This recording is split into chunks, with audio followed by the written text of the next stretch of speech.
brutality of the Assad regime. On April 7th, the regime decided to again defy the norms of civilized people, showing callous disregard for international law by using chemical weapons to murder women, children, and other innocents. We and our allies find these atrocities inexcusable. As our Commander-in-Chief, the President has the authority under Article 2 of the Constitution to use military force overseas to defend important United States national interests. The United States has vital national interests in averting a worsening catastrophe in Syria and specifically deterring the use and proliferation of chemical weapons. Last year, in response to a chemical weapons attack against civilians and to signal the regime to cease chemical weapons use, we targeted the military base from which the weapons were delivered. Earlier today, President Trump directed the U.S. military to conduct operations in consonance with our allies to destroy the Syrian regime's chemical weapons research, development, and production capability. Tonight, France, the United Kingdom, and the United States took decisive action to strike the Syrian chemical weapons infrastructure. Clearly, the Assad regime did not get the message. We have sent a clear message to Assad and his murderous lieutenants that they should not perpetrate another chemical weapons attack for which they will be held accountable. The 70 nations in the Defeat ISIS coalition remain committed to defeating ISIS in Syria. The strike tonight separately demonstrates international resolve to prevent chemical weapons from being used on anyone under any circumstance in contravention of international law. I want to emphasize that these strikes are directed at the Syrian regime. In conducting these strikes, we have gone to great lengths to avoid civilian and foreign casualties. But it is a time for all civilized nations to urgently unite in ending the Syrian civil war by supporting the United Nations-backed Geneva peace process. In accordance with the Chemical Weapons Convention prohibiting the use of such weapons, we urge responsible nations to condemn the Assad regime and to join us in our firm resolve to prevent chemical weapons from being used again. General Dunford will provide a military update. Hey, good evening. I'm joined by our French attaché, Brigadier General Montague, and our British attaché, Air Vice Marshal Gavin Parker. Secretary Mattis has just outlined the policy and legal framework for tonight's strike in Syria. I'll address the strike from the military dimension. At 9 p.m. Eastern Standard Time, French, British, and U.S. forces struck targets in Syria in support of President Trump's objective to deter the future use of chemical weapons. Our forces were integrated throughout the planning and execution of the operation. The targets that were struck and destroyed were specifically associated with the Syrian regime's chemical weapons program. We also selected targets that would minimize the risk to innocent civilians. The first target was a scientific research center located in the greater Damascus area. This military facility was a Syrian center for the research, development, production, and testing of chemical and biological warfare technology. The second target was a chemical weapons storage facility west of Homs. We assessed that this was the primary location of Syrian sarin and precursor production equipment. The third target, which was in the vicinity of the second target, contained both a chemical weapons equipment storage facility and an important command post. U.S., British, and French naval and air forces were involved in the operation, and for reasons of operational security, I won't be more specific this evening. Before we take questions, I'd like to address how this evening's strike were qualitatively and quantitatively different than 2017. Last year, we conducted a unilateral strike on a single site. The focus was on the aircraft associated with the Syrian chemical weapons attack in April of 2017. This evening, we conducted strikes with two allies on multiple sites that will result in a long-term degradation of Syria's capability to research, develop, and employ chemical and biological weapons. Important infrastructure was destroyed, which will result in a setback for the Syrian regime. They will lose years of research and development data, specialized equipment, and expensive chemical weapons precursors. The strike was not only a strong message to the regime that their actions were inexcusable, but it also inflicted maximum damage without unnecessary risk to innocent civilians. And with that, the Secretary and I would be glad to take your questions. Mr. Secretary. Mr. Secretary, first of all, did the U.S. suffer any losses initially? And more broadly, could you, the President in his remarks said that the U.S. and its allies are prepared to sustain this operation until the Syrians stop using chemical weapons. Does this mean that the U.S. and its partners will continue military operations beyond this initial operation tonight? That will depend on Mr. Assad should he decide to use more chemical weapons in the future. And of course, the powers that have signed the chemical weapons prohibition have every reason to challenge Assad should he choose to violate that. But right now, this is a one-time shot, and I believe that it sent a very strong message to dissuade him, to deter him from doing this again. Any U.S. losses? We'll brief on that in the morning. We're not. We want to give you a full brief in the morning. Right now, we have no reports of losses. Thank you. Secretary Mattis, Chairman Dunford, thank you for doing that. Have you seen any retaliation from the Russians or the Iranians? And how long do you think this operation could last? Is it a matter of hours or days, or could go longer than that? Yeah, we did have some initial surface-to-air missile activity from the Syrian regime. That's the only retaliatory action that we're aware of at this time. And the nature of the operation, we've completed the targets that were assigned to the United States Central Command. Those operations are complete. General Dunford and also Secretary Mattis, could you talk a little bit more about your concerns that you've expressed earlier in the week about Russian escalation? General Dunford, were you able to talk to your Russian counterpart, General Gerasimov? What are your concerns about escalation? And if we're permitted to ask your British counterpart a question, I would like to know the sense of your government about whether the situation with the Skripals and the Russian involvement in that, how that Russian involvement played a role in your decision to enter this coalition this evening. Barbara, let me address the last point first. Our attachés were kind enough to join us this evening. They're not going to get out in front of their president and prime minister, respectively, so that the national messages will be provided from their capitals here very soon. But with regard to the Russian concerns, we specifically identified these targets to mitigate the risk of Russian forces being involved, and we used our normal deconfliction channels. Those were active this week to work through the airspace issues and so forth. We did not do any coordination with the Russians on the strikes, nor did we pre-notify them. Mr. Secretary, it was just a couple of days ago that you said you're still assessing the intelligence on the chemical weapons attack, suspected attack. So at this point, do you know what the chemical was used in that attack? Was it sarin? Was it chlorine? And also, what is your evidence it was actually delivered by the Syrian regime? Say the last part again, Tom. What's your evidence it was delivered by the Syrian regime? Are you quite clear it was? I am confident the Syrian regime conducted a chemical attack on innocent people in this last week. Yes, absolutely confident of it. And we have the intelligence level of confidence that we needed to conduct the attack. As far as the actual chemical used, do you know what it was? Was it nerve agent? Was it chlorine? Do you have a sense of what it was? We are very much aware of one of the agents. There may have been more than one agent used. We are not clear on that yet. We know at least one chemical agent was used.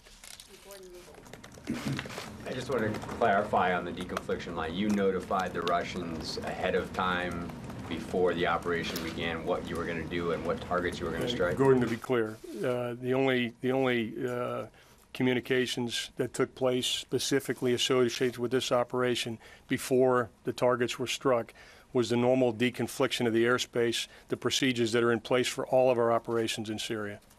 Jennifer. General Dunford, you mentioned that the the Syrian air defenses had engaged. The Syrian state TV is saying they shot down 13 Tomahawk missiles. Can you refute that? Jennifer, I can't tell you the results. We literally, as you know, the time on target was about an hour ago, and we came straight up here to give you the best information we have right now. Tomorrow morning, as the Secretary will talk about in a minute, we'll give you the more detailed operational update and some of the details, but those details aren't available to us right now. This wave of airstrikes is over. This wave of airstrikes is over. That's why we're out here speaking to you now. Secretary Mattis, I just wanted to follow up on what you said about the legal basis for this strike. Could you talk a little bit more about that? Because in your testimony the other day, it sounded like you were saying that this a potential strike would somehow be linked to self-defense and the presence of American forces in Syria. Can you say a little bit more about that? And also, regarding whether or not there will be future action or additional strikes, you said that it would depend on whether or not the Assad government conducts future chemical attacks, but can you explain a little bit more about what would be the threshold for that? Because there were repeated chemical attacks between the April 2017 attack and today, and would you consider a small-scale chlorine attack sufficient to launch additional strikes? Right now, I will just tell you we're in close consultation with our allies. We review all the evidence all the time. It is difficult, as you know, to get evidence out of Syria, but right now we have no additional attacks planned. But as far as the legal authority under the Article 2 of the Constitution, we believe the President has every reason to defend vital American interests, and that is what he did here tonight under that authority. Hey, sir, a couple questions for General Dunford. What were some of the targeting considerations or difficulties involved with going after chemical facilities? How long did the operation take to plan? And for Secretary Mattis, last year's strikes were described as proportional, moderate. How would you describe this year's in contrast to that? Yeah, Tony, we chose these particular targets to mitigate the risk of civilian casualties, number one. We chose these targets because they were specifically associated with the chemical program, the Syrian chemical program. And obviously, when we take a look at target planning and so forth, we look at the location relative to other populated areas, collateral damage, proportionality. So these targets were carefully selected with proportionality, discrimination, and being specifically associated with the chemical program. All standoff weapons or any manned aircraft? There were manned aircraft involved. I won't give you any of the details operational until tomorrow morning, but we will do that at that time. Sir, instead of proportional last year, a question to Secretary Mattis. So up until yesterday, and I'm going to quote you here, you said, "I cannot tell you that we have evidence." So when did you become confident that a chemical attack happened? And the second one... Yeah, yesterday. Yesterday, after you said that? Yes. And then second, you talked about targeting the chemical weapons infrastructure of al-Assad. If there were actually any chemical weapons or agents in those facilities that you targeted, I assume they would create health hazard in the region or not? Yeah, we don't believe. We did very close analysis. As the chairman pointed out, we did everything we could in our intelligence assessment and our planning to minimize to the maximum degree possible any chance of civilian casualties. We are very much aware this is difficult to do in a situation like this, especially when the poison gas that Assad assured the world he had gotten rid of obviously still exists. So it is a challenging problem set, and we had the right military officers dealing with it. So you can confirm there's going to be no leak into the air? Or of course not. We'll do our best. Chairman Dunford, when the surface-to-air defenses engaged, did they become a target, and did U.S. air power or other assets take out those targets? Yeah, Tora, I'm not aware of any response that we took right now. Again, we'll gather overnight. As you can imagine, we tried to leave United States Central Command alone here tonight. They were quite busy. We'll, through the night, gather the operational detail, and we'll be back tomorrow morning to provide that to you.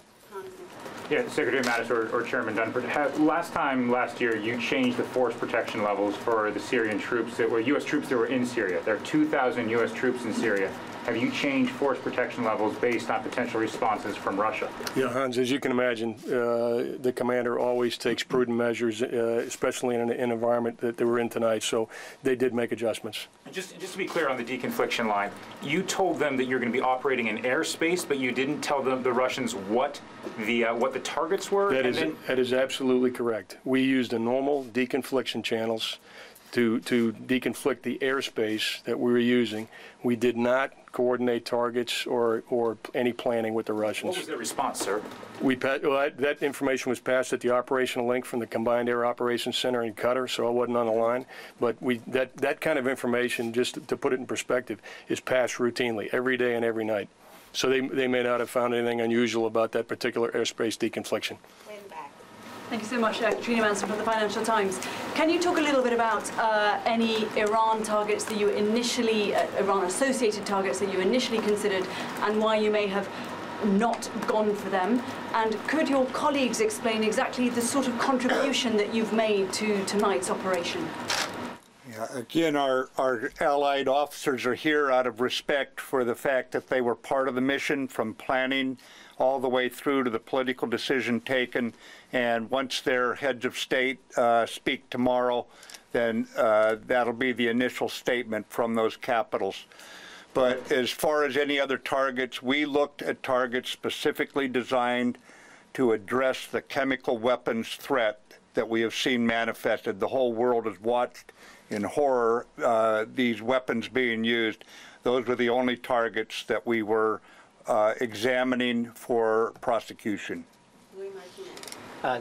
Secretary and General Dunford, you mentioned 3 target areas that were struck.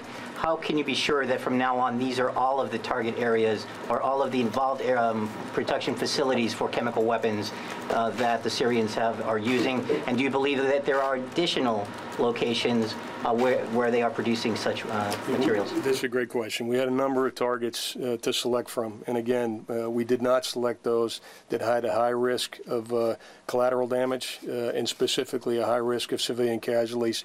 And so the weaponeering, back to the earlier question, the weaponeering was done, the modeling was done to make sure that we mitigated the risk of any chemicals that were in those facilities and mitigate the risk of civilian casualties. So were there other targets that we looked at? There were. We selected these specific targets both based on the significance to the chemical weapons program as well as the location and the layout. Thanks. Secretary Mattis, it seems like this strike tonight was pretty limited, not too dissimilar from last year. I know it was three targets this time instead of 1, but it still seems a little bit more targeted and more specific than what I think a lot of people were expecting. Can you walk us through your decision to, did concern about escalation with Russia affect your decision to keep this more targeted? And moving from there, how much assurance can you give us that this is going to do what the strike last year didn't do, which is basically to stop President Assad from using chemical weapons again? Nothing is certain in these kinds of matters. However, we used a little over double the number of weapons this year than we used last year. It was done on targets that we believed were selective to hurt the chemical weapons program. We confined it to the chemical weapons type targets. We were not out to expand this. We were very precise and proportionate, but at the same time, it was a heavy strike. Mr. Secretary, prior to the attack, how important was it to get the support from the allies, not only from an intelligence point of view, but also just from the countries themselves? It's always important that we act internationally in a unified way over something, especially that is such an atrocity as this, that we've observed going on in Syria. But I would also tell you that these allies, the Americans, the French, the British, we have operated together through thick and thin, through good times and bad. And this is a very, very well integrated team. Wherever we operate, we do so with complete trust in each other, the professionalism, but more than that, the belief that one another will be there when the chips are down. So it's important, and it's a statement about the level of trust between our nations. General Dunford, could you just let us know whether the Syrians were able to hide a lot of these chemical weapons in the last several days, since there's been so much talk about a possible strike? Did that give the Syrians time to kind of move some of these weapons off limits? And then Secretary Mattis, just to confirm earlier when you were saying you had information about one of the chemicals, but we're all assuming that means chlorine, that you had information confirming chlorine, but not necessarily sarin. If you could just clarify that part. Yeah, Phil, the first question, I'm not aware of any specific actions that the Syrians took to move chemical weapons in the last couple of days. Yeah, we're very confident that chlorine was used. We are not ruling out sarin right now. Yeah. General, I'd like to follow up on Lewis's question about the targets that you first examined and then triaged down to the 3 tonight. It sounds like you went after facilities and not the actual weapons, as indicated earlier, to minimize accidental risk to civilians. In the targets that remain, could you characterize perhaps the ability for Syria to ramp up again and again have chemical weapons? Yeah, I think it's too early to make that assessment. It's too early to make that assessment right now. Last question, General. Thank you. General Dunford, did any Russian defenses engage U.S., British, or French ships or missiles? And Secretary Mattis, were any of the strikes tonight intended to kill Bashar al-Assad? The only reaction that I'm aware of at this time was Syrian surface-to-air missiles. I happen to be down in the National Military Command Center and was aware of that activity. I'm not aware of any Russian activity, and I'm not aware of the full scope of the Syrian regime response at this time. Again, those will be details we'll pull together for you in the morning. Yeah, the targets tonight, again, were specifically designed to degrade the Syrian war machine's ability to create chemical weapons and to set that back right now. There were no attempts to broaden or expand that target set. And ladies and gentlemen, thank you for coming in this evening. Based on recent experience, we fully expect a significant disinformation campaign over the coming days by those who have aligned themselves with the Assad regime. And in an effort to maintain transparency and accuracy, my Assistant for Public Affairs, Ms. Dana White, and Lieutenant General McKenzie, the Director of the Joint Staff here in Washington, will provide a brief of known details tomorrow morning. We anticipate about 9 o'clock in this same location. But thank you again for coming in this evening, ladies and gentlemen.